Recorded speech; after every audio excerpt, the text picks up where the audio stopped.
আসসালামু আলাইকুম। ঘুম থেকে উঠে দেখি আজকে একটা খুব বিশাল বড় একটা ডিম পেড়েছে আমার কোয়েল পাখি।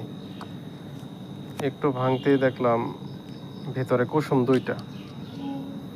দেখুন, এই প্রথম এত বড় ডিম পেয়েছি আমি, তাও আবার ভিতরে কুসুম ২টা।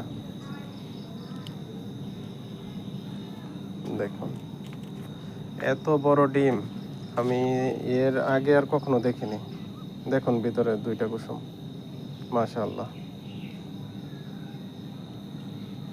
এই প্রথম আমার কোয়েল পাখি এত বড় ডিম দিয়েছে, তাও আবার ২ কুসুম।